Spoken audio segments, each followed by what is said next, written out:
Next, we have another class called the filter streams. Okay, not many things depend on this. Okay, so we have filter streams like the. So what are the filter streams? Filter output stream.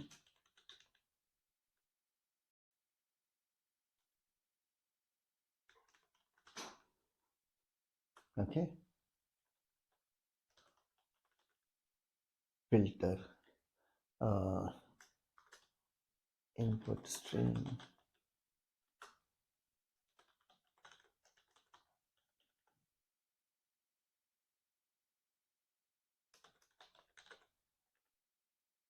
Okay, so what are these filter streams basically? Okay, these filter streams do not do anything except for they're just like creating one additional level. It's just a second level stream. Filter streams are the second level streams. Let me explain what I mean by the second level stream here. Okay. We look at the constructor and you know what it is. Suppose I want to create a filter input stream, then it requires as parameter. So this is a filter input stream. It requires as parameter an input stream. Any input stream will have some source or not, right? There's some source which will be there for an input stream. When someone who so when you create a filter input stream, you have already given a input stream to it. In the constructor, it takes an input stream as a parameter. Okay, so the idea here is you call read here, it will get the read by calling it on that. So it's just one additional level being created.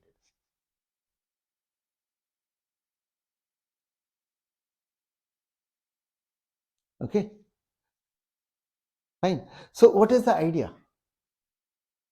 Filter input stream is not doing anything.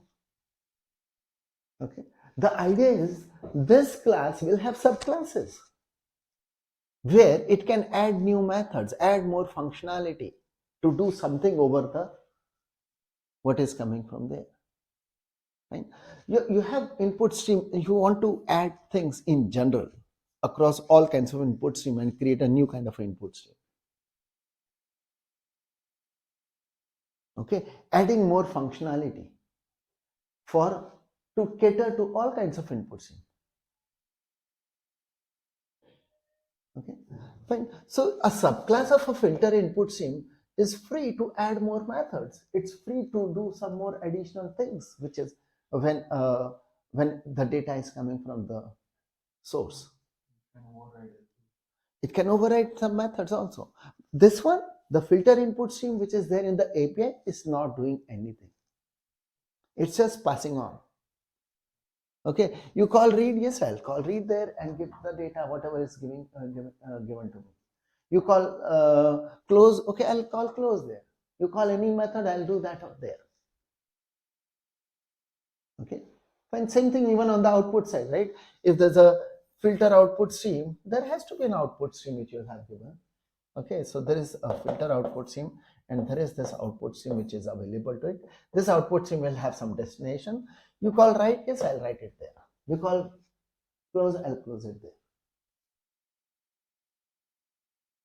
Just a second level. Filter streams are creating a second level.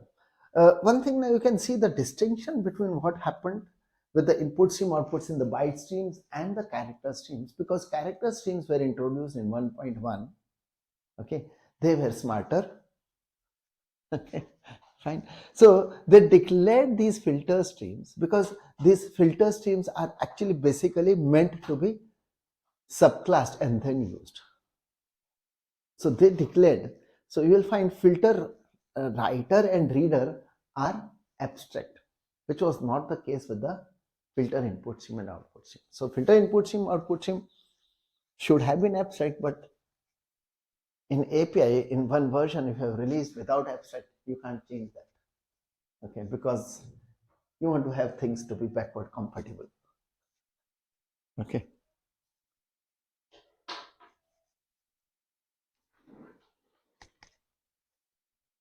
Yeah.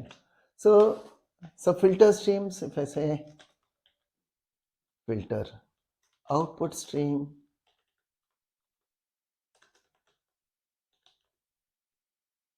okay.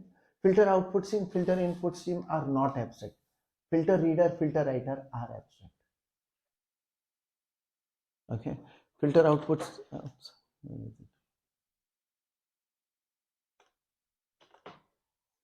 Yeah. Filter output stream. Constructor requires output stream. That's it. Methods, no new methods. Okay. Fine. Or either I should have said filter xxx requires xxx. Whatever that. XXX could be input stream, output stream, reader or writer. No additional methods. Okay. Now, one thing which is available because someone wants to write a subclass. Okay. What is available is in all these filter XXX, if I'll have to make a distinction between input side and the output side only. Okay. But we have a protected field. Okay. So of the type XXX. Okay. Protected field of the type XXX. So subclass will be able to use it. Okay. The name will be either in or out. In for input stream and reader. Out for output stream and writer.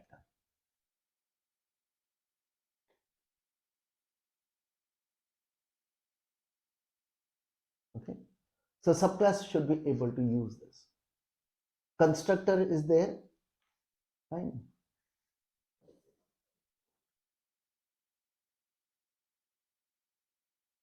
Okay.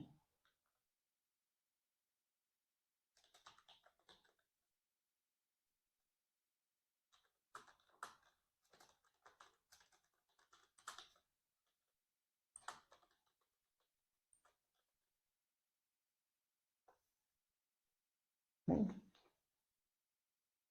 Methods, no additional methods. Okay. Methods are only from the superclass.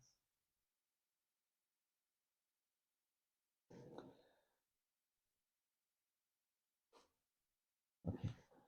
Now the hierarchy of these classes is different, done differently for the byte streams and the character.